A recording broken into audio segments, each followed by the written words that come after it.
Before oil kingdoms, before billionaires, before modern banks existed, there was one man so wealthy that historians still cannot calculate his fortune. He didn't just own gold, he controlled the flow of wealth across continents. By the heavens, gold freely given. This will flood the markets. In the 14th century, a king crossed the Sahara with 60,000 people, 80 camels, and so much gold that entire economies collapsed after he passed through. He gave away so much wealth during a single pilgrimage that the price of gold in Egypt reportedly suffered for more than a decade. But behind the legendary riches was something even greater. A visionary ruler, a builder of knowledge, a king who transformed an African empire into the intellectual heartbeat of the medieval world. This is the story of the richest man who ever lived, Mansa Musa. This is Mia Alpha Television, and welcome to another episode of Crowned Origins, the Rise of Kingdoms. Today, we journey into the heart of the Mali Empire to uncover the story of the legendary Mansa Musa, the Gold King. Long before Mansa Musa became king, the Mali Empire was already one of the most powerful kingdoms in Africa. But its future would change because of one extraordinary decision. Musa's predecessor, Abu Bakr II, became obsessed with a mystery beyond the Atlantic Ocean. He believed another world existed beyond the horizon. By Mansa, no sailors ever returned from those waters. How can a king claim to rule the world if he fears what lies beyond the horizon? In 1311, Abu Bakr II reportedly assembled thousands of ships and vanished into the Atlantic Ocean. He never returned. The empire waited. Weeks became months. Months became years. But the king was gone. As deputy ruler of the empire, Musa was eventually crowned king in 1312. But Musa did not inherit a weak kingdom. He inherited a golden empire built by the legendary Sundiata Keita, founder of Mali. Yet Musa dreamed of something even greater, not simply military power, but global influence. The Mali Empire stretched across West Africa like a golden river of wealth. To the north were the salt mines of Tagaza. To the south were the gold fields of Bambouk and Bure. In the medieval world, salt preserved life. Gold created power. Mansa Musa controlled both. Every major trade route crossing West Africa passed through Mali.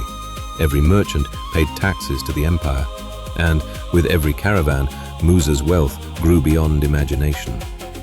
But wealth alone does not build an empire. Stability does. Musa divided Mali into provinces governed by trusted officials. Trade flourished, cities expanded, roads became safer, justice became stronger. It was said that a woman could travel alone across the empire carrying gold without fear of robbery. That peace became the true foundation of Mali's greatness. Then came the journey that would make Mansa Musa famous across the world. In 1324, Musa began the Hajj, the sacred pilgrimage to Mecca. But this was no ordinary pilgrimage. It was a moving empire. 60,000 people traveled with him. Soldiers, servants, scholars, doctors, officials, and members of the royal court. 80 camels carried hundreds of pounds of gold each across the desert sands. When Mansa Musa arrived in Cairo, the city was stunned. The Sultan of Egypt invited him into the royal palace, but tension quickly filled the room. Why does the king of Mali refuse to bow before me? I bow only before Allah. Sultan, my pilgrimage is not to be questioned. Yours was a challenge to my realm. It is a gift to Islam. The atmosphere grew tense before Musa finally bowed respectfully as one Muslim ruler greeting another. But it wasn't diplomacy that people remembered most. It was his generosity. Musa gave gold to the poor, to merchants, to mosques, to scholars, to entire communities along his journey. He spent and distributed so much wealth that the value of gold reportedly collapsed in parts of Egypt and the Mediterranean for years. No individual in recorded history had ever influenced economies on such a scale. Mansa, the people of Cairo speak of your generosity across the world. Gold can impress men, but knowledge builds kingdoms. But the journey changed Musa in another way. In Cairo, Medina, and Mecca, he encountered scholars, architects, scientists, and intellectuals from across the Islamic world. And for the first time, Musa saw what knowledge could build. When Musa returned to Mali, he did not come back alone. He brought scholars, teachers, architects, and artists with him. Among them was the famous Andalusian architect Abu Ishaq al-Sahili. Together, they transformed Timbuktu into one of the greatest cities of the medieval world. The Jinguereba Mosque rose from the sands of Timbuktu, a masterpiece of African Islamic architecture that still stands centuries later. But Musa's greatest achievement was not gold. It was knowledge.